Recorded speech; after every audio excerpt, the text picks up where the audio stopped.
thank you, delegates.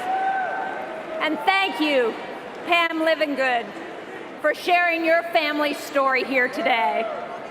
I applaud your courage. Democrats stand with you, your family, and all families struggling with addiction.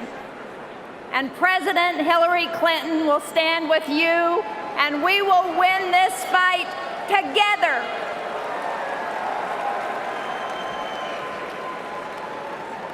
The opioid and heroin epidemic is ravaging communities all across this country.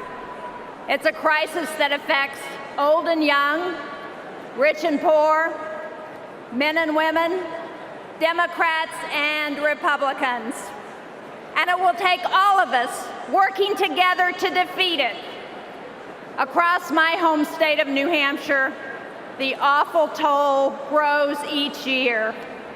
192 overdoses in 2013, 326 fatalities in 2014, and 433 fatalities in 2015. These statistics tell the story of a staggering epidemic, but statistics can't fully capture the profound human toll. It's not only thousands of individual lives that have been destroyed, entire communities are being devastated. Hillary Clinton sees the epidemic and its terrific toll because she came to New Hampshire not to talk, but to listen. And she heard stories like Pam Livingood's story.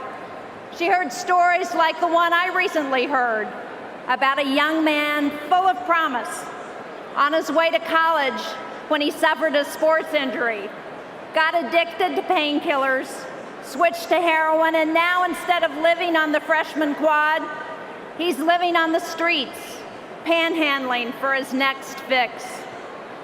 Hillary heard how addicts are being turned away from treatment facilities due to a lack of resources. And Hillary heard from law enforcement, stretched to their limit, dealing with substance abuse. She knows that drug counselors and police officers and the other incredible people on the front lines of the battle are heroes. They're doing amazing work, but they need our help. More than 47,000 Americans died from drug overdoses in 2014. Hillary Clinton knows we cannot continue on this path. She knows because during this campaign, she listened in New Hampshire and across the country. She listened, she learned, and she put together a plan to treat this like the health emergency that it is, and to deploy the necessary resources to fight it.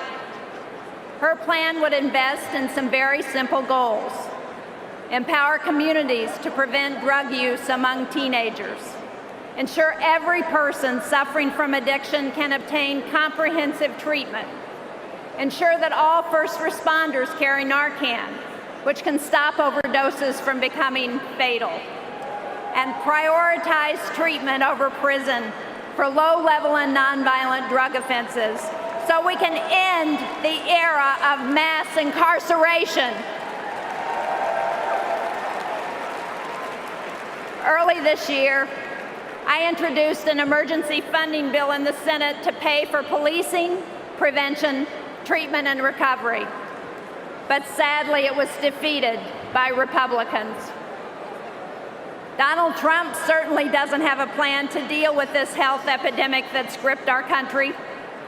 In fact, Donald Trump doesn't seem to know what's happening outside of Trump Tower. And he seems completely uninterested in finding out. How can Trump represent America when he doesn't even take the time to know America? We need a president who listens, who learns, who has empathy, and who wants the same opportunities for all children that she's had, who wants an America where we go forward together. We need President Hillary Clinton.